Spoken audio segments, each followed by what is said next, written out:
योग दर्शन की 126वीं कक्षा। 125 कक्षाएं हमारी हो गई हैं। योग दर्शन का प्रथम समाधिपाद चल रहा है और इस प्रथम समाधिपाद के अंतर्गत हम लोगों ने कल की कक्षा में 45वें सूत्र तक पूरा किया था। 45वां सूत्र है सूक्ष्म विषयत्वम चालिंग पर्यवसानम, कि जितने सूक्ष्म विषय हैं, जितनी सूक्ष्मताएं हैं जड़ पदार्थों की, वो कहाँ तक जाकर समाप्त होती हैं? अलिंग तक, यानी मूल प्रकृति तक। और इसके लिए हमने कारण कार्य संबंध के अंतर्गत ये व्यास भाष्य देखा था। व्यास भाष्य में वो सारी बातें बताई गई थी। इतना पूरा हो गया था हमारा। यदि पिछले पाठ में से आपका किसी का कोई प्रश्न हो तो आप अपना हाथ खड़ा करके अपना प्रश्न पूछ सकते हैं। जी बताइए।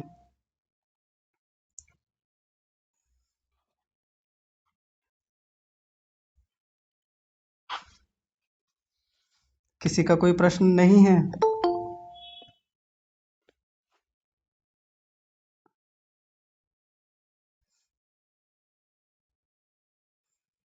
चलिए ठीक है, तो किसी का कोई प्रश्न नहीं है तो आगे बढ़ते हैं।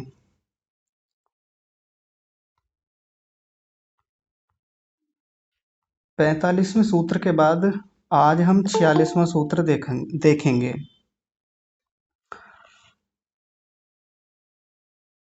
तो इस 46वें सूत्र, तनिक रुकिए एक बार।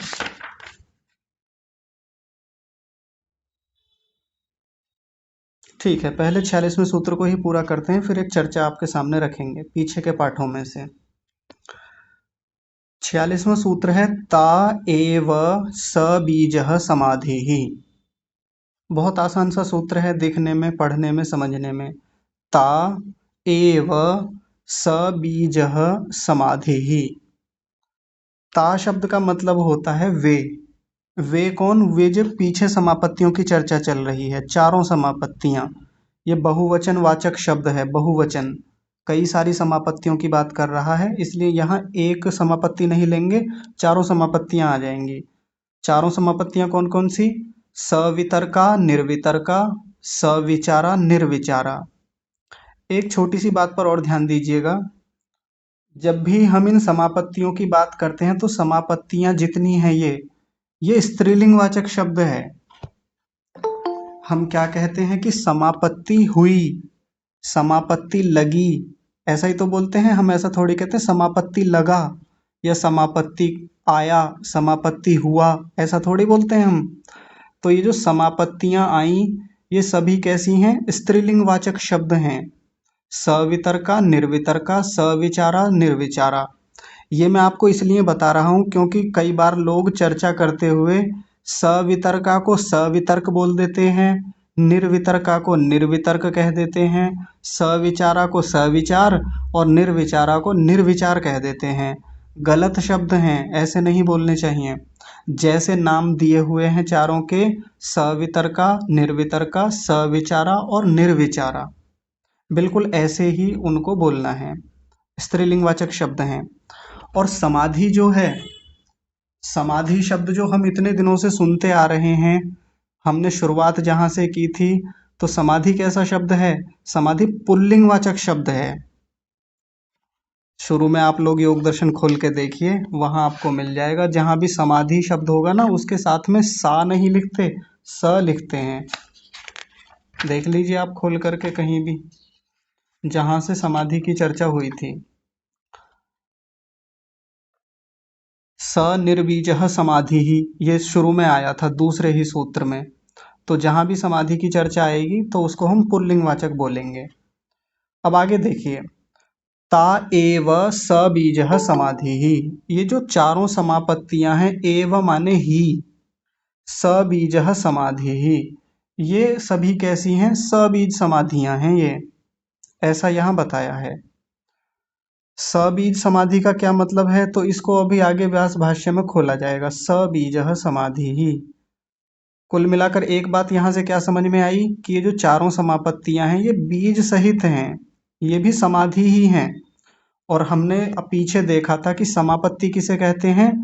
जो समाधि में उपस्थित ज्ञान होता है, बोध होता है, जब कोई व्यक्ति समाधि लगाता है तो समाधि में जाकर उसकी जो प्रज्ञा है, उसका जो चित्त है, उसकी जो बुद्धि है वो रंग जाती है। वो किसी वस्तु उसके सामने आती है, वो वस्तु से रंग जाती है, आत्मा को वैसा बोध हो जाता है। इसी को हम समापत्ति कहते हैं। तो ये सारी जो समापत्तियां देखी हैं, चारों समापत्तियां, ये कैसी हैं? इनका एक नाम, यदि एक नाम रखना हो तो क्या कह देंगे? सबीजः समाधि ही, यानी सबीज समाधि है ये। अब ये सबीज समाधि क्या है? तो पहली पंक्ति में व्यास भाष्य में खोलेंगे, देखिए, बड़े आराम से देखेंगे। और अब आप लोगों के प्रश्न बन सकते हैं। वैसे तो आपके प्रश्न बनने से पहले मैं प्रश्न खुद खड़े करूंगा और उनके समाधान भी खुद यहाँ से करने का प्रयास करूंगा। बड़े ध्यान से समझेंगे। ताश्चतस्रः, ताश्चतस् चतस्रः, बड़ा अजीब सा शब्द है, ध्यान से समझिए। समापत्तयो बहिर्वस्तु बीजा इति समाधिरपि सबीजः। सबीज शब्द को खोल रहे हैं कि सबीज समाधि होती क्या है। पहला शब्द है ताह। ताह कह लीजिए या ता कह लीजिए, ये वही ता शब्द है जो ऊपर सूत्र में आया है, ताह। और ताह को खोल रहे हैं चतस्रः। देखिए, ऋषियों की एक शैली होती है, तरीका होता है चीजों को खोलने का। पहले शब्द लिखेंगे, फिर तुरंत उसको खोल देंगे आगे। ताह को खोला चतस्रः। चतस्रः माने चारों, वो जो चार आई हैं।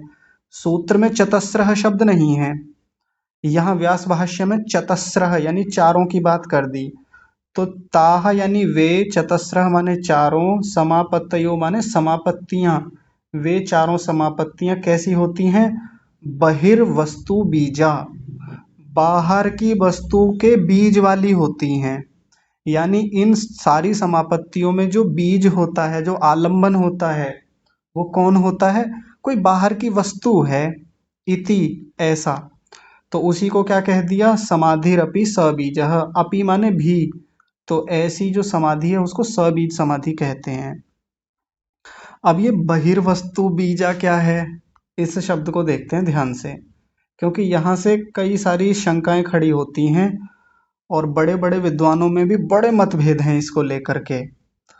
बहुत सारे टीकाकार हैं, व्याख्याकार हैं, बड़े आचार्य हैं। जब उनसे चर्चाएं होती हैं तो यहाँ बहिर्वस्तु पे आके थोड़ी सी अलग स्थितियां बनती हैं। वो क्या बनती हैं तो चर्चा करते हैं अभी इन पर। जब समापत्ति हो रही होती है तो हमारा चित्त किसी बाहर की वस्तु से जुड़ता है। कैसे जुड़ता है तो पीछे से देखते हैं। निर्वितर्का समापत्ति और क्षमा कीजिए, सवितर्का समापत्ति और निर्वितर्का समापत्ति, इनमें कौन विषय होता है? स्थूलभूत होते हैं। तो स्थूलभूत क्या हैं? स्थूलभूत हैं पृथ्वी, अग्नि, जल, वायु, आकाश। या कई बार विद्वान कहते हैं कि बाहर की भी वस्तुएं होती हैं, बाहर की जो हमारे घर में बाहर वस्तुएं दिखाई देती हैं। कुछ लोग उनको भी बहिर्वस्तु के रूप में ले लेते हैं कि जब सवितर्का और निर्वितर्का समापत्ति होती है तो ऐसे में योगी के चित्त में इन सब वस्तुओं का भी ज्ञान होता है, बोध होता है, साक्षात्कार होता है। बाहर की जो वस्तुएं हैं, जैसे गाय है, भैंस है, घड़ा है, पुस्तक है, ये दीवार है, ये घर है, ये भी वस्तुएं कई बार ले ली जाती हैं, ऐसा कुछ विद्वानों का मानना है। कितना ठीक है कितना गलत है ये तो खैर अपने अनुभव की और प्रत्यक्ष की बात है। वैसे मुख्य रूप से हम क्या देखेंगे कि बहिर्वस्तु में किसको लिया जाएगा? स्थूल भूतों को। स्थूल भूत आलंबन के रूप में रहते हैं। स्थूल भूत हमारे चित्त से जुड़ते हैं। हमारा चित्त जो है, हमारी जो प्रज्ञा है, वो उस वस्तु से रंग जाती है, उपरक्त हो जाती है, फिर आत्मा को वैसा ही बोध होता है। लेकिन यहाँ तो चारों समापत्तियों की बात की है। सवितर्का निर्वितर्का में स्थूलभूत होते हैं, वो बहिर्वस्तु के रूप में होते हैं, बीज के रूप में होते हैं, आलंबन के रूप में होते हैं। फिर सविचारा और निर्विचारा समापत्ति में सूक्ष्म विषय होते हैं। सूक्ष्म विषय क्या है? सूक्ष्मभूत, शब्द, स्पर्श, रूप, रस, गंध, ये भी बहिर्वस्तु हैं, बाहर की वस्तुएं हैं। ये भी चित्त से आके जुड़ती हैं, चित्त इनके जैसा रंग जाता है, फिर वैसी ही समापत्ति कर देता है, तदाकार हो जाता है, आत्मा को वैसा ही बोध हो जाता है। तो बहिर्वस्तु क्या हो गया सविचारा निर्विचारा में? सूक्ष्मभूत।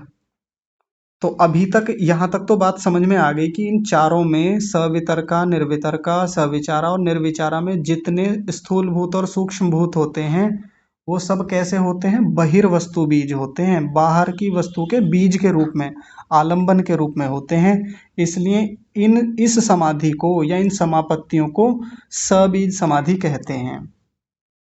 अब चलिए आगे पहले इसको पूरा कर लेते हैं, फिर जो प्रश्न खड़े होंगे उन पर विचार करेंगे। तत्र माने वहां पर, यानी इनमें, इनमें किन में? इसी में, ऊपर जो चीजें चल रही हैं चारों समापत्तियां, ये सबीज समाधि कह लीजिए। इनमें स्थूले अर्थे सवितर्को निर्वितर्कः, सूक्ष्म अर्थे, ये टाइपिंग मिस्टेक आज फिर से हो गई, सूक्ष्म अर्थे सविचारो निर्विचार इति चतुर्धो उपसंख्यातः, ऐसा। और फिर आगे समाधि रीति, ये पूरा वाक्य हो जाएगा यहाँ पर। तो पहले देखते हैं तत्र माने इनमें, क्षमा कीजिए, इसमें, इस सबीज समाधि में जो स्थूल अर्थ होंगे यानी स्थूल वस्तुएं होंगी उसको वो सवितर्क निर्वितर्क के अंतर्गत आएंगी। सूक्ष्म अर्थ है सविचारो निर्विचार इति, और जो सूक्ष्म विषय होते हैं, सूक्ष्म वस्तुएं होती हैं, वो सविचार और निर्विचार के अंतर्गत आएंगी। ये तो हम पीछे भी देख के आए हैं और मैंने अभी बोला भी है थोड़ी देर पहले। इति चतुर्धा, देखिए इन शब्दों को अलग करेंगे तो क्या बनेगा? चतुर्धा उपसंख्यातः। दो शब्द हैं, एक तो चतुर्धा है और दूसरा शब्द है इसमें उपसंख्यातः।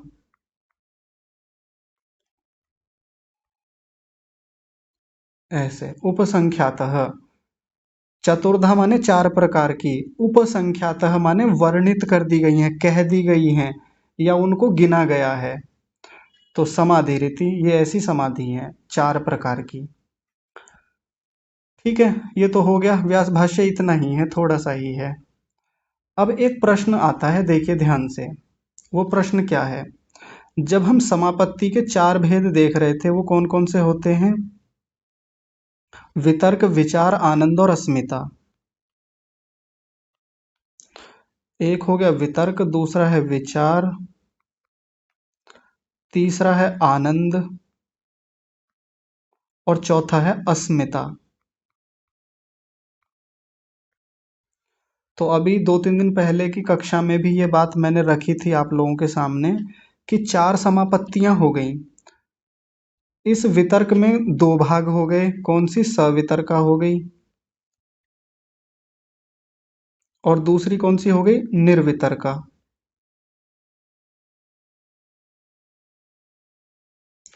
विचार के अंतर्गत भी दो हम देख चुके हैं, एक निर्विचारा,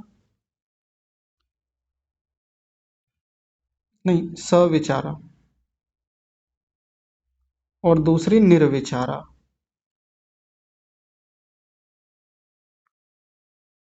तो प्रश्न ये खड़ा हुआ था उस दिन कि वितर्क की बात हो गई, विचार की बात हो गई, इनके दो दो भाग हमने देख लिए। ये दो समाधि हैं, एक वितर्क हो गई, एक विचार हो गई। इनकी अपनी अपनी समापत्तियां होती हैं। वितर्क की तो हो गई सवितर्का, निर्वितर्का, और विचार नाम की जो समाधि है उसकी दो समापत्तियां हो गई, सविचारा और निर्विचारा।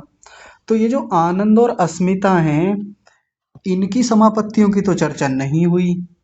जबकि समापत्ति का जब प्रकरण शुरू हुआ था तब वहां पर एक बात हुई थी कि समापत्ति जो होती है वो ग्रहित्री, ग्रहण और ग्राह्य में होती है। ग्रहित्री, ग्रहित्री किसको बोलते हैं? आत्मा को। यानी आत्मा की भी तो समापत्ति होती है, आत्मा खुद का भी तो साक्षात्कार करता है। तो कहाँ करता है? अस्मिता में करता है। ये हम पीछे देख के आए थे जब हम पीछे प्रकरण हमारा चल रहा था समाधि का, संप्रज्ञात समाधि का। तो यहां तो कोई समापत्ति की बात नहीं आई। एक है ग्रहित्री हो गया, दूसरा है ग्रहण। ग्रहण यानी इंद्रियां, जिसमें इंद्रियां आती हैं, मन भी आता है, उसकी भी चर्चा कहीं नहीं आई। वो हम पीछे देख के आए थे कि वो आनंद के अंतर्गत आता है। और जो ग्रहण है, ग्रहण को तो हम नहीं, ग्रहित्री, ग्रहण और ग्राह्य, ग्राह्य में आते हैं स्थूलभूत और सूक्ष्मभूत, वो तो हम देख चुके, वो तो सही आ रही हैं, फिट बैठ रही हैं। वितर्क और विचार में हमने दो चीजों को देख लिया था, स्थूलभूत और सूक्ष्मभूत। इनकी अपनी दो दो समापत्तियां हो गई, चार समापत्तियां पूरी हो गई। तो आनंद और अस्मिता की जो अपनी समापत्तियां होनी चाहिए थीं उनकी चर्चा क्यों नहीं आई यहाँ पे, ऐसा कई बार प्रश्न खड़ा होता है। तो कई विद्वान, कई टीकाकार जो अच्छे विद्वान हैं, बड़े हैं, वो ऐसी बात कहते हैं कि इसकी भी दो समापत्ति मान लेनी चाहिए बिना कहे। भले ही ऋषि ने कही नहीं है, लेकिन वो मान लेनी चाहिए। और उनके नाम क्या होने चाहिए?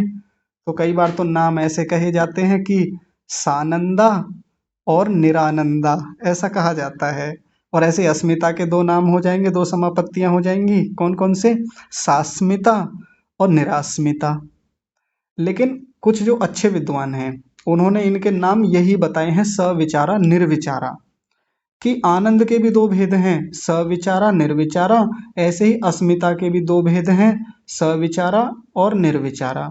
क्योंकि पीछे जो अभी एक सूत्र आया था 44वां, उस 44वें सूत्र में क्या लिखा हुआ था? एतयैव सविचारा निर्विचारा च सूक्ष्म विषया व्याख्याता। कि ये जो सविचारा और निर्विचारा है, ये सूक्ष्म विषयों वाली होती हैं। तो जब ये सविचारा और निर्विचारा हमने देखे थे, तो उसमें तो सूक्ष्म भूत आ रहे थे। अब जब आनंद समाधि के दो भेद करेंगे, तो उसमें भी सविचारा और निर्विचारा आ जाएंगे, यानी दोनों वो और भी सूक्ष्मता में जाके बात होंगी। और विषय क्या होगा इनमें? जब आनंद समाधि को देखेंगे, तो आनंद में किनका साक्षात्कार होता है? इंद्रियों का। इंद्रियों का और साथ में मन का भी, इसमें मन भी लिख लेंगे। तो इनका हो जाएगा सूक्ष्म विषय, क्योंकि और सूक्ष्मता में जा रहे हैं। पहले स्थूल भूत थे, फिर सूक्ष्म भूत, अब इंद्रियां, और फिर उसके बाद में मन। इंद्रियां कर देते हैं इसको। ऐसे ही जब अस्मिता में जाएंगे, तो अस्मिता के भी दो भेद होंगे, सविचारा और निर्विचारा। तो इसमें किसका प्रत्यक्ष होता है? आत्मा का। भेद इसके भी दो ही होंगे, तो लेकिन प्रत्यक्ष केवल आत्मा का होता है। आत्मा का प्रत्यक्ष और सूक्ष्मता में जाके होता है, और गहराई में जाके होता है। यहाँ किसी सूत्र में लिखा नहीं है, 44वें के बाद में ऐसा कोई सूत्र नहीं आया, 45वें के बाद में भी नहीं आया, और आगे भी नहीं आएगा, अगले पादों में भी नहीं आएगा। यानी समापत्तियां तो चार ही कही हैं यहाँ तक। लेकिन इनमें जो अगली जो दो समाधियां बची थी, आनंद और अस्मिता, उनमें भी समापत्तियां तो माननी पड़ेंगी ना हमको, क्योंकि समापत्ति तो वहां भी होती है। वो 41वें सूत्र में ही कह दिया था, ग्रहित्री ग्रहण ग्राह्यशु तत्स्थ तदन जनता समापत्ति ही। ऐसा हमको समझना चाहिए। अब ध्यान से देखिए, अब हम इसी सूत्र पर लौट के आ रहे हैं जिसकी हमारी चर्चा चल रही थी। यहाँ कह रहे हैं कि इन चारों समापत्तियों में, यहाँ तो चतस्र शब्द ही लिखा हुआ है, चार ही लिखा हुआ है। और अभी जब हम थोड़ी संगति लगा के देख रहे हैं, तो कितनी समापत्तियां बन रही हैं? अब 8 समापत्तियां हो गई। और ये मैं अपना नहीं बता रहा हूँ कि मेरी ऐसी मान्यता है कि मैंने अपनी तरफ से 8 बनाई हैं। मतलब कुछ बड़े विद्वान हैं जिनके बीच में चर्चाएं होती हैं, उनका ऐसा मानना है कि समापत्तियां तो 8 ही बनेंगी यहाँ से जो निकलेंगी। आनंद और अस्मिता को ऐसे थोड़ी छोड़ देंगे, क्योंकि समापत्तियां तो वहां भी हैं, वो 41वें सूत्र से ही पता चलता है हमको। समापत्तियां कितनी हो गई यदि हम अलग से अपना संगतियां लगा के देखें, और आगे जब साधना बढ़ेगी व्यक्ति की, साधक और आगे जाएगा, तो समापत्तियां तो 8 बनेंगी। लेकिन अभी जो यहाँ तक जो चर्चाएं चल रही हैं, जहाँ चतस्रः शब्द आया, 4 समापत्तियों की बात आई, तो यहाँ तक 4 समापत्तियां बताई, और उसमें जो आलंबन होता है, जो प्रज्ञा में जो जिस विषय को रखा जाता है, आधार बनाया जाता है, वो उसको क्या कहा था? बहिर्वस्तु बीजा। बाहर की वस्तुएं बीज के रूप में होती हैं, आलंबन के रूप में होती हैं।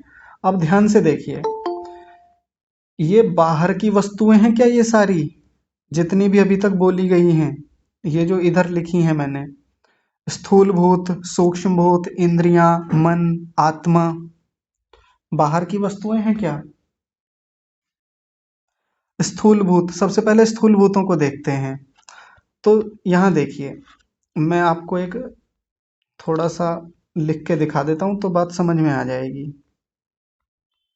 ये हमारा मन है, इधर आत्मा है जो साक्षात्कार करता है।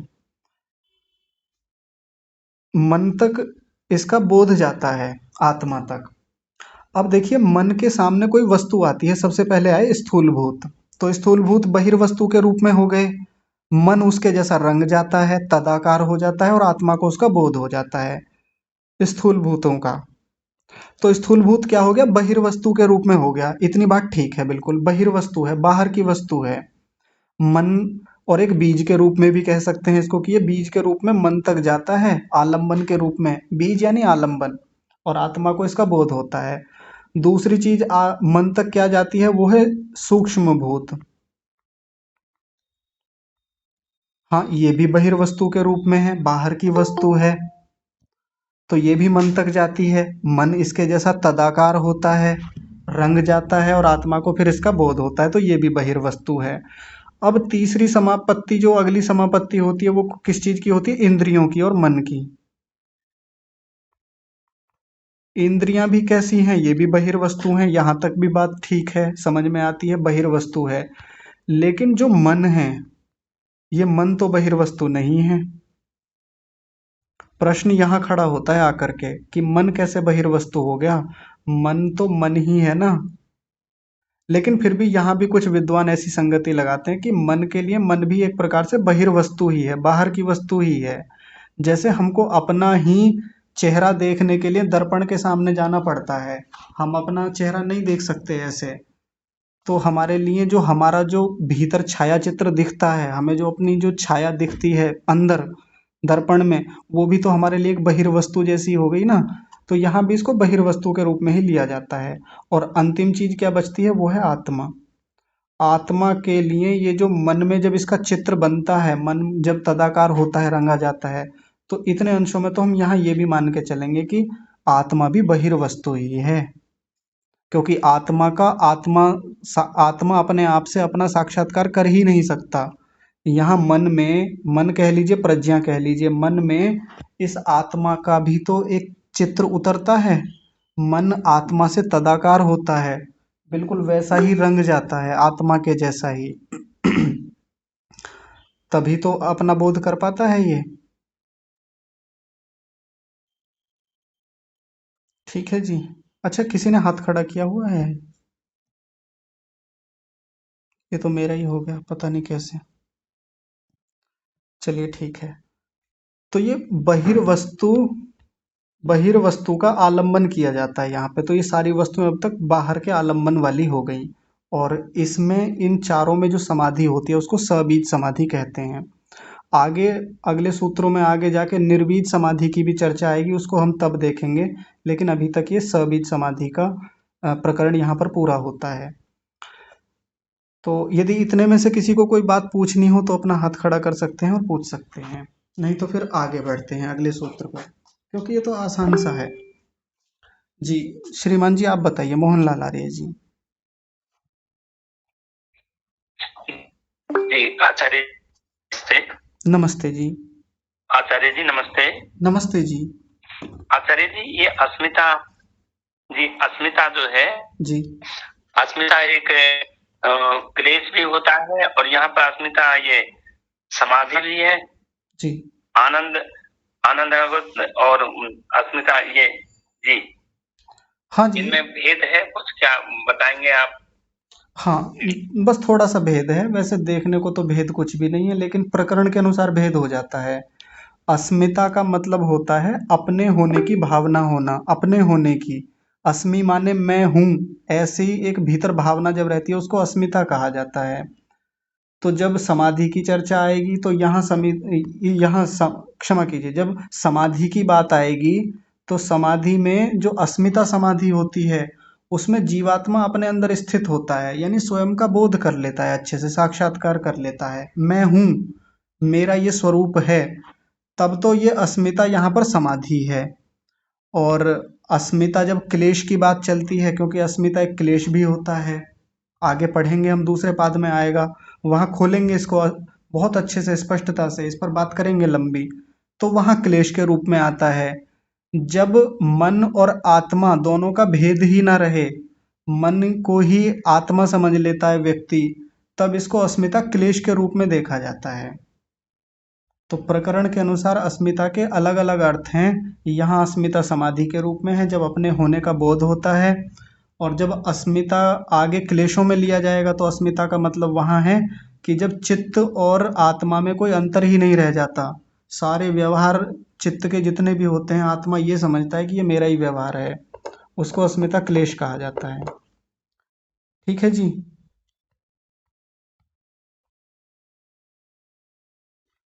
जी ठीक है।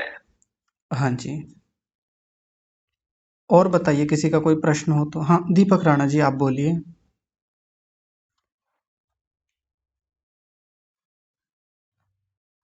सादर नमस्ते आचार्य जी। नमस्ते जी। आचार्य जी, जो आपने बताया कि सह बीज करके मिलेगा, सा नहीं लिखा है, तो इससे पता चलता है कि पुल्लिंग है जी। समाधि। हाँ जी। लेकिन जब हम वैसे बात करते हैं तो हम यही पूछते हैं किसी से कि क्या आपकी समाधि लग गई? हाँ जी। तो इसमें क्या ये हम गलत पूछते हैं या क्या, कैसे है? हाँ जी। हिंदी में तो समाधि को स्त्रीलिंग वाचक ही माना जाता है। हम जो व्यवहार करते हैं कि मेरी समाधि लग गई, मेरी समाधि टूट गई, या ये वाली समाधि, वो वाली समाधि। लेकिन संस्कृत में जो समाधि शब्द है वो पुल्लिंग वाचक है। जैसे आत्मा, आत्मा के साथ भी यही व्यवहार होता है। आत्मा हिंदी में स्त्रीलिंग वाचक चलता है कि मेरी आत्मा आई, आत्मा चली गई, आत्मा निकल गई। लेकिन आत्मा शब्द जो है ना, वो पुल्लिंग वाचक होता है संस्कृत में। और जो लोग सही से व्यवहार करते हैं हिंदी में भी, वो आत्मा को पुल्लिंग वाचक कह के ही संबोधित करते हैं कि मेरा आत्मा गया, मेरा आत्मा आया, ये मेरा आत्मा है। तो आत्मा वास्तव में पुल्लिंग वाचक शब्द होता है संस्कृत में। हिंदी में स्त्रीलिंग वाचक प्रयोग में लेते हैं। तो समाधि और आत्मा दोनों जो हैं, वो हिंदी में स्त्रीलिंग वाचक के रूप में प्रयोग किए जाते हैं और संस्कृत में पुल्लिंग वाचक। ठीक है जी। जी धन्यवाद आचार्य जी। हाँ जी। जी आगे विजय लक्ष्मी माता जी, आप बताइए। जी नमस्ते आचार्य जी। नमस्ते जी। ये अस्मिता के दो भेद जो आपने बताए हैं वो मैं समझ नहीं आए, थोड़ा सा हमको। अस्मिता के, जी हाँ, वो मैंने बताया ना कि जैसे विचार समापत्ति, क्षमा कीजिए, विचार नाम की जो समाधि होती है उसके दो भेद हैं, सविचारा निर्विचारा। ऐसे ही अस्मिता के भी दो समापत्तियां माननी पड़ेंगी, सविचारा और निर्विचारा। मतलब नाम नहीं दिए हुए हैं यहाँ पर, पुस्तक में तो कहीं नहीं है, लेकिन ऐसा कुछ विद्वान मानते हैं, संगति लगाते हैं। नाम तो कुछ नहीं है। हाँ जी। जी ठीक है, धन्यवाद आचार्य जी। हाँ जी ठीक है। आगे श्रीमान राजवीर जी, आप बताइए। नमस्ते आचार्य जी। नमस्ते जी। आचार्य जी, मेरा प्रश्न ये था जी। कि ये जो इतने संशय लोगों में है कि ये इसमें सवितर्क और निर्विचार होता है या नहीं होता है, जी। तो अगर मैं यहाँ से, मैं हरिद्वार जा रहा हूँ दिल्ली से, तो मुझे पता है दिल्ली, मेरठ, मुजफ्फरनगर और उसके बाद जो है हरिद्वार आएगा। जी। तो हम जब ध्यान करते हैं तो हमारे को ये सोचना होता है क्या कि अब हमें जो है स्थूल भूत नजर आने चाहिए, फिर सूक्ष्म भूत आने चाहिए, फिर जाने चाहिए, या तो हम ध्यान करते हैं ये ऑटोमेटिकली आते हैं? नहीं, आपका प्रश्न समझ में नहीं आया, थोड़ा स्पष्ट कीजिए। आचार्य जी, मतलब ये संशय की बात मैं ये पूछना चाह रहा हूँ जी। कि जब हम ध्यान करते हैं जी। तो क्या हमें ये इमेजिन करना होता है कि अभी मुझे स्थूल भूत नजर आएंगे, फिर मुझे सूक्ष्म भूत नजर आएंगे, फिर मैं सूक्ष्म भूत पर ध्यान करूंगा, या जो है ध्यान करते वक्त ये ऑटोमेटिक प्रोसेस है कि पहले स्थूल भूत ही नजर आने हैं पांचों, उनके बाद फिर स्थूल भूत आएंगे? तो मतलब ऐसी कोई प्रोसेस है या इमेजिनेशन पे चलता है सब कुछ? नहीं, इमेजिनेशन पे तो नहीं चलता, क्योंकि ये तो हमने देखा है कि समाधि है, प्रत्यक्ष है, साक्षात्कार है और सही ज्ञान होता है इसमें। अगले सूत्रों में यही चर्चा आएगी कि ये कैसा ज्ञान होता है, तो उसमें एक शब्द आएगा क्रमानुरोधी, यानी बिना क्रम के होता है, उसमें सीधा क्रम का कुछ नहीं होता। वो चर्चा मैं करूंगा, वहां भी आपके इस प्रश्न को फिर से उठाएंगे जब वो शब्द आएगा। लेकिन इतना तो है कि क्रम तो होता है। ये जो लिखा है ऋषियों ने क्रम की, पहले स्थूल भूत होंगे, फिर सूक्ष्म भूत होंगे, फिर इंद्रियां, फिर मन, फिर आत्मा, ऐसे ही क्रम चलेगा। वो तो हम वैसे भी अपने सामान्य जीवन में देखते हैं, जब हम पढ़ाई करते हैं, पहले हम मोटी मोटी चीज़ों को ही जानते हैं, स्थूल चीज़ों का ही हम वहाँ पढ़ाई करते हैं, फिर धीरे धीरे और सूक्ष्मता में जाते हैं, विषय की और गहराई में जाते हैं, धीरे धीरे पुस्तकें कम होने लगती हैं हमारी, यानी बाकी विषय हटने लगते हैं। किसी एक विषय पर जाकर हम, जैसे स्नातक में तो 4-5 विषय होते हैं, फिर परास्नातक में जाके एक ही विषय रह जाता है, पीएचडी में जाके कोई एक टॉपिक रह जाता है, ऐसे करके एक क्रम होता है वहाँ। तो यहाँ भी समाधियों में या समापत्तियों में भी क्रम चलता है। ऐसे इमेजिनेशन पे तो बिल्कुल नहीं होता कि ये कल्पना है या कुछ मान के चलते हैं, ऐसा नहीं है।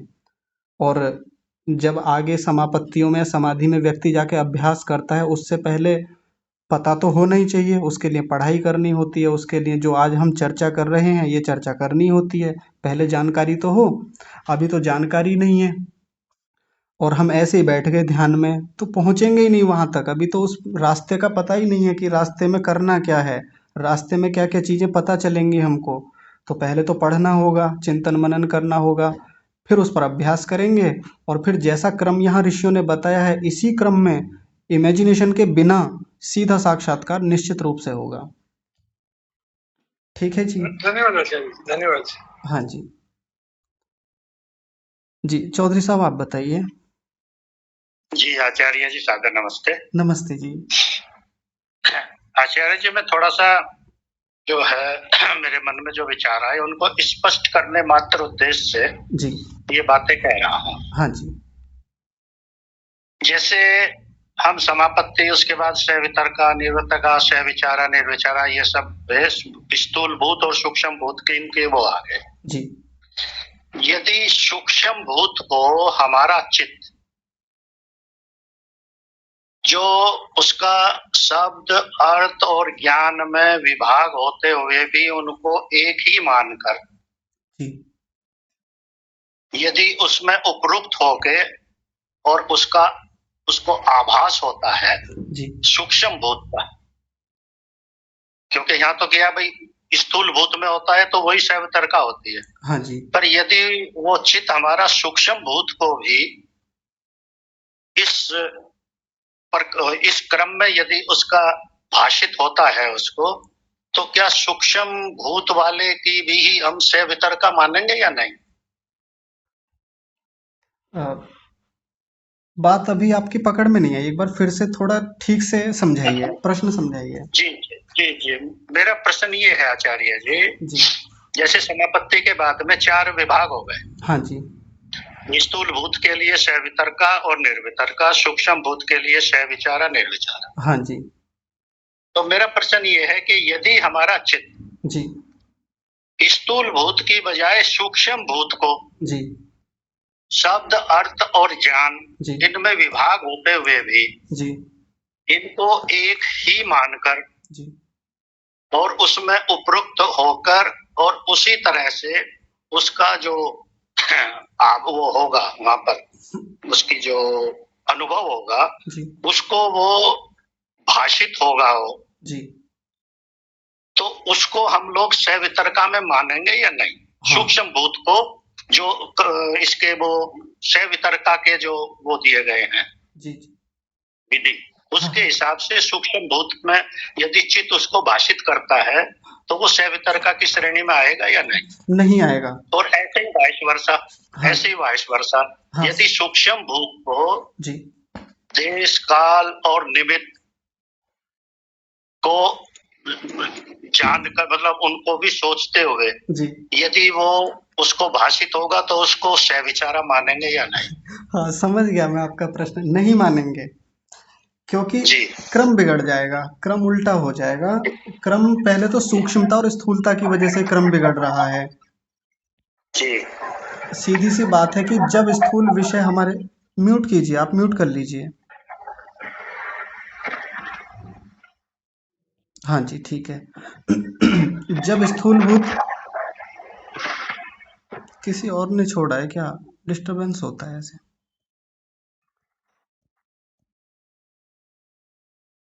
चलिए ठीक है। जब स्थूलभूत सामने रहेंगे तो सीधी बात है कि निर्वितर्का और सवितर्का रहेंगी, ये सिद्धांत है। और जब सूक्ष्म भूत रहेंगे सामने तो सविचारा और निर्विचारा रहेंगी, ये सिद्धांत है, सीधी बात है। आपका प्रश्न इस रूप में है कि यदि सविचारा और निर्विचारा में जो सूक्ष्म भूत होते हैं, यदि वो शब्द, अर्थ और ज्ञान से युक्त रहें या शब्द और ज्ञान हट करके केवल वस्तु मात्र निर्भासित रहे तो क्या उनको सवितरका और निर्वितरका के अंतर्गत ले सकते हैं? तो नहीं लेंगे, क्योंकि वहां वैसा होगा ही नहीं। ये तो एक आगे की स्थिति है जब हमारी सवितरका और निर्वितरका में अच्छी पकड़ बन जाती है। अगले सूत्र में भी ऐसी एक चर्चा आएगी कि जब उसमें विशारद स्थिति बन जाती है, प्रवीणता आ जाती है, वो उन स्थूल भूतों का अच्छे से साक्षात्कार हो गया है, सवितरका और निर्वितरका पूरी हो गई है, हमारी परिपक्व स्थिति में हो गई हैं, तब जाके फिर व्यक्ति सूक्ष्मता की ओर बढ़ता है। अब उनमें और सूक्ष्मता की आवश्यकता रह ही नहीं गई, उन स्थूल भूतों में उनका तो हो गया, अब उनको हटा देगा वहां से। अब अगली सूक्ष्मता की ओर बढ़ेगा और वो सूक्ष्मता है सविचारा और निर्विचारा वाली। तो उनको पहले लाने की आवश्यकता है ही नहीं। आप उनको उल्टा करके बोल रहे थे कि क्या इनको पहले ला सकते हैं सवितरका और निर्वितरका के अंतर्गत? तो आएंगी भी नहीं, क्योंकि उनमें सूक्ष्मता ही इतनी है। अब जब उसने पहले से ही सवितरका और निर्वितरका में केवल अर्थ मात्र वस्तु जिसमें निर्भासित होती है, शब्द और ज्ञान जो है वस्तु का वो हट गया है, वो स्थिति पहले ही प्राप्त कर ली है, यही स्थिति सविचारा और निर्विचारा में सूक्ष्म भूतों के साथ जुड़ के चलेगी। एतया एव सविचारा निर्विचारा च सूक्ष्म विषया व्याख्याता, ये जो सूत्र में कहा गया था ना कि जैसी सवितरका और निर्वितरका में स्थिति बनी है कि वस्तु मात्र सामने रखी हुई है, वस्तु मात्र का बोध हो रहा है, जब तक वो कंडीशन पूरी नहीं होगी तब तक सूक्ष्म विषयों पर जाएगा ही नहीं, तब तक सूक्ष्म जो आगे सूक्ष्म भूत हैं उन तक पहुंचेगा ही नहीं। तो वो कंडीशन पूरी होनी जरूरी है, फिर आगे जाके देश काल निमित्त साथ में जुड़े रहेंगे। फिर जब वो देश काल निमित्त भी हट जाएंगे तब निर्विचारा की स्थिति आएगी, जिसमें वस्तु के सभी धर्मों का, उदित, शांत और अव्यपदेश्य धर्म, तीनों का साक्षात्कार हो रहा होगा। अब सोचिए, ये जो सबसे अंतिम निर्विचारा समापत्ति है जिसमें वस्तु के शांत, उदित और अव्यपदेश्य धर्म तीनों का साक्षात्कार हो रहा है, इसको आप कैसे सवितरका में ले आएंगे? नहीं आएगी, क्योंकि सूक्ष्मता ही इतनी है, इसमें गहराई ही इतनी है। वस्तु सामने है, वस्तु का शब्द भी हटा हुआ है, वस्तु का जो वो ज्ञान का ज्ञान होता है वो भी हटा हुआ है, स्मृतियां हट गई हैं पहले से ही, तब जाके ये सबसे अंतिम जो समापत्ति है निर्विचारा तब आती है। उसमें भी देश काल निमित्त हटे हुए हैं, वस्तु के शांत, उदित और अव्यपदेश्य धर्म का ही बोध हो रहा है। ये तो बहुत बाद में जाके व्यक्ति को आभास होता है इसका, तो पहले कैसे ले आएंगे इसको? जी अच्छा आचार्य जी, अगर ये सवितरका स्थूल भूत वाले जी निर्वितरता तक हो गए, क्या फिर सविचारा और निर्विचारा की स्थिति में भी नहीं आएंगे? जाने की आवश्यकता ही नहीं है, पहले ही हो गया है उसका साक्षात्कार। जी जी जी जी। हाँ जी। अब जो और सूक्ष्मता की तरफ नहीं बढ़ेगा स्थूल भूत? नहीं, मैं बता चुका ना, उदाहरण देख लीजिए। स्नातक में यानी जब हम ग्रेजुएशन करते हैं, मान लीजिए मुझे संस्कृत से परास्नातक करना है, तो संस्कृत मेरी बीए में भी होनी चाहिए। अब संस्कृत भी है, लेकिन संस्कृत के साथ मुझे हिंदी भी लेनी पड़ती है, अंग्रेजी भी लेनी पड़ती है, और कोई एक विषय, मान लीजिए इतिहास ले लिया मैंने, तो मैंने इतिहास ठीक ठाक पढ़ लिया, मैंने ग्रेजुएशन में ही, मैंने अंग्रेजी हिंदी सब पढ़ लिए, लेकिन अब मुझे जो मुझे विशारद स्थिति चाहिए वो संस्कृत में चाहिए, तो संस्कृत में आगे जाके एमए में ले लूंगा। लेकिन अब जो हिंदी या बाकी विषय हैं वो मेरे हो चुके पक्के, अब मुझे उनमें करने की आवश्यकता ही नहीं आगे, यदि करनी होती तो मैं उन्हें आगे लेता परास्नातक में। तो वैसे ही स्थूल भूतों में जितना साक्षात्कार होना था वो सवितर्क में और निर्वितर्क में हो चुका, अब उनमें और सूक्ष्मता में जाने की आवश्यकता है ही नहीं, तो वो विषय सविचार और निर्विचारा में लिए भी नहीं जाते। ठीक है जी।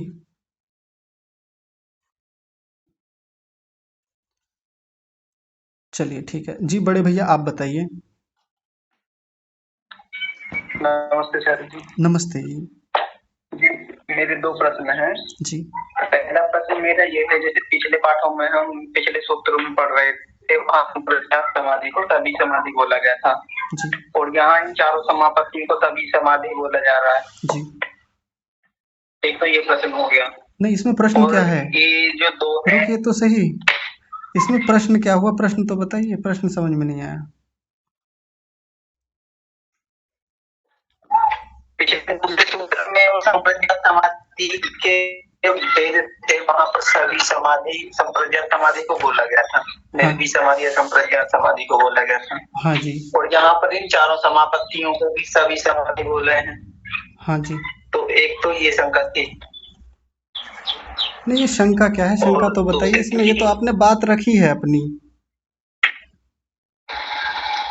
इसको मतलब इसको सभी क्यों कह रहे हैं, ये है मेरा प्रश्न। अच्छा। क्योंकि वहां पर सभी तो संप्रज्ञात समाधि को बोल दिया था। हाँ तो जी, हाँ जी। सभी क्यों कह रहे हैं? हाँ ठीक है, तो यही बता देते हैं। और दूसरा प्रश्न ये है, पहले इसका समाधान कर लें। ओम, आवाज आ रही है मेरी? जी पहले इसको बता दीजिए। हाँ जी। बीज का मतलब होता है आलंबन। चित्त में आलंबन रहेगा और आलंबन रहता है। वहां भी जब हम संप्रज्ञात समाधि के भेद देख रहे थे 17वें सूत्र में, तो वहां भी आलंबन ही कहा था, यहाँ भी आलंबन ही कह रहे हैं। तो आलंबन रहता है यानी बीज रहता है चित्त में, और बीज रहता है इसलिए सबीज समाधि कहते हैं। आगे जब असंप्रज्ञात समाधि आएगी, उसमें चित्त में बीज नहीं रहता, कुछ भी आलंबन नहीं रहता, परमात्मा भी आलंबन नहीं रहता। आत्मा को परमात्मा का सीधे सीधे ज्ञान होता है, इसलिए उसको निर्बीज समाधि कहते हैं। आया समझ में? जी ठीक है। हाँ जी। लेकिन ये संप्रज्ञात में उन चारों समापत्तियों में जो ये भेद हमने, ये जो इनमें समानता दिखाई है वो विचार वाली, ये मतलब ये ऋषिकृत है या मतलब विद्वानों ने आचार्यों ने उनकी तरफ से की है? कौन सी वाली, एक बार बताइए। जो चारों समापत्तियों को हमने वितर्क और विचार के अंतर्गत जो लिया है जी, ये वाली जो कैटेगरी हमने बनाई है, ये ऋषिकृत है या आचार्य विद्वानों की या दूसरे लोगों की है? हाँ, ये दूसरे लोगों की है। सीधे सीधे ऋषियों का कोई हमें दिखता नहीं है, ना तो सूत्रों में कहीं दिखा है, न व्यास भाष्य में कहीं दिखा है। तो संगतियां तो लगाते ही हैं विद्वान अपने अपने हिसाब से। ठीक है जी इतना ठीक है, इतना स्पष्ट हो गया। दूसरा प्रश्न मेरा ये था जी। कि निर्वितर्क का समापत्ति में अर्थ मात्र का बोध होता है जी, और निर्विचारा समापत्ति में भी अर्थ मात्र ही प्रतीत होती है। जी। तो इन दोनों में थोड़ा अंतर स्पष्ट नहीं हो रहा था। हाँ देखिए, निर्वितर्का समापत्ति में केवल वस्तु मात्र निर्भासित होती है, उसका शब्द, उसकी स्मृतियां, उसका ज्ञान, वो सब हट जाते हैं। ये निर्वितर्का समापत्ति में देखा था हमने। तो आगे जब इससे अगली जो सविचारा और निर्विचारा है, उसमें भी पहली बात तो ये माननी पड़ेगी कि वहां भी केवल वस्तु मात्र रहेगी सामने। लेकिन एक नई चीज और आ जाती है, वो है देश काल निमित्त। यदि देश काल निमित्त से जुड़ी हुई है और साथ में सूक्ष्म भूत हैं, तो उसको सविचारा कहेंगे, और देश काल निमित्त हट जाएंगे और सूक्ष्म भूतों में समापत्ति रहेगी तो वो निर्विचारा है। मुख्य रूप से दोनों में भेद सूक्ष्म और स्थूल का है। निर्वितर्का में स्थूल भूत सामने रहता है और निर्विचारा में सूक्ष्म भूत सामने रहते हैं। आलंबन का भेद है। तो ये शांत उदित और अव्यपदेश जो है एक समझ। आपकी आवाज कट रही है, आपकी आवाज कट रही है। ठीक है जी, बाद में बात कर लेंगे इसमें। ठीक है, स्पष्ट है जी ठीक है। भानु प्रताप जी आप बताइए। जी नमस्ते जी। नमस्ते जी। जी समाधि में जो हमें पदार्थों का जो प्रत्यक्ष होता है जी, वो मतलब मैं ये जानना चाहता हूँ, जैसे मैं कोई हमारे चित्त में जो विचार आता है तो वो उसका हम पहले से कभी प्रत्यक्ष कर चुके होते हैं, तो उसका मन के थ्रू आत्मा में उसका एक तरह से दर्शन होता है जी। तो अभी जो सूक्ष्म वस्तुएं हैं, जो सूक्ष्म पदार्थ हैं, इनका प्रत्यक्ष मतलब किस तरह से हो सकता है? वो क्या मन में उसका कुछ दर्शन टाइप में होता है या सिर्फ एक अनुभव ही होता है?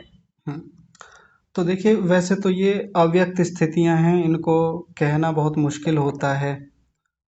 जिन्होंने साक्षात्कार कर लिया है वो भी इसको बता नहीं सकते बोल करके। पर हाँ, इतना कहा जाता है कि सीधा अनुभव के रूप में होता है, अनुभव के रूप में, अनुभूति के रूप में। जैसे हम इंद्रियों से अनुभव करते हैं तो वो तो बाह्य अनुभव हो गए, इंद्रिय के अनुभव हो गए। उदाहरण के रूप में एक बात ले लेते हैं कि मैंने गुड़ खाया।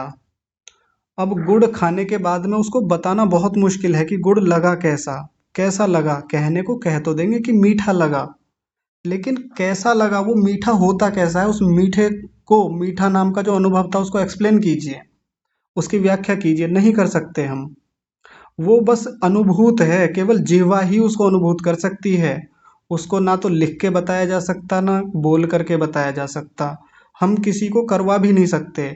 कराने के लिए वो जिह्वा पर गुड़ रखना ही होगा सामने वाले की। तो वैसे ही ये जो हैं, ये जितने अनुभव यहाँ होते हैं समाधि में, ये ना तो विचार के रूप में होते हैं, ना शब्दों के रूप में होते हैं। ऐसा कोई कि विचार चल रहा है भीतर और अब वो पता चलता जा रहा है, ऐसा नहीं। वो एक अनुभूति है। जैसे गुड़ का अपना एक प्रत्यक्ष हो जाता है, कोई और वस्तु खाई उसका प्रत्यक्ष हो गया, कोई शब्द सुना तो उसका प्रत्यक्ष हो गया। तो जैसे मान लीजिए मैं कहूँ कि लता मंगेशकर और आशा भोसले, इन दोनों की आवाज़ों में अंतर बताइए, अंतर क्या है। तो बोल करके बताना बहुत मुश्किल है, नहीं बता सकते। किशोर कुमार और मोहम्मद रफ़ी जी की आवाज़ में अंतर क्या है, हम वैसे कह के बता देंगे कि इनकी आवाज़ थोड़ी मोटी है, इनकी पतली है, इनका जो स्वर है ऊंचा जाता है, इनका थोड़ा नीचा रहता है, ये यहाँ से उठाते हैं, ये यहाँ से उठाते हैं। ये छोटे मोटे भेद तो हम कर सकते हैं, लेकिन मोहम्मद रफ़ी और किशोर कुमार की आवाज़ के बीच का अंतर हम किसी को बोल के बता भी नहीं सकते, ना लिख कर बता सकते। वो तो एक अनुभव का विषय है, अनुभूति का विषय है। वैसे ही समाधि में जितनी इन वस्तुओं के साक्षात्कार हैं, वो सब अनुभूति के विषय हैं। जैसे इंद्रियों की अपनी अनुभूतियां होती हैं, चीजों की इंद्रियां अनुभव करती हैं, वैसे ही मन से आत्मा अनुभव करता है भीतर भीतर। सामने वस्तु उपस्थित होती है और हमारा मन जो है उस वस्तु के जैसा रंग जाता है, तदाकार हो जाता है। आत्मा उसको वैसा ही देखता रहता है भीतर भीतर। ये है भीतर की प्रक्रिया और इसी को समापत्ति कहते हैं। जी अच्छा जी। तो ये अच्छा जी, अनुभव भी सबका एक जैसा ही होता होगा समाधि का? बिल्कुल जी। मतलब भले ही व्यक्त न कर पाए, लेकिन हाँ उनका अंदर में स्वरूप तो एक ही होता होगा। हाँ जी, हाँ जी। जैसे गुड़ मुझे भी मीठा ही लगेगा, आपको भी मीठा ही लगेगा। पड़ोसियों को खिलाएं उनको भी, आतंकवादी को खिलाएं उसको भी मीठा ही लगेगा। वो अलग बात है कि जीवा में कोई समस्या हो, कोई रोग हो, उसके कारण कई बार स्वाद भिन्न हो जाता है। लेकिन गुड़ का जैसा स्वाद सबको गुड़ जैसा ही आता है, वैसा ही यदि सूक्ष्म भूतों का कोई प्रत्यक्ष होगा तो सबको एक जैसा ही होगा। अलग अलग हो जाएगा तो फिर तो मिथ्या हो जाएगा, वो झूठा हो जाएगा। जी जी, धन्यवाद आचार्य जी। हाँ जी, ठीक है। तो समय काफ़ी हो गया है, फिर आज इस प्रकरण को यहीं रखते हैं। सोमवार में मिलेंगे और अगले सप्ताह में प्रथम पाद लगभग पूरा हो ही जाएगा और फिर जैसे ही समय मिलेगा दूसरे पाद को फिर आरंभ करेंगे। आज की कक्षा को यहीं विराम। आप सभी को सादर प्रणाम। ओम।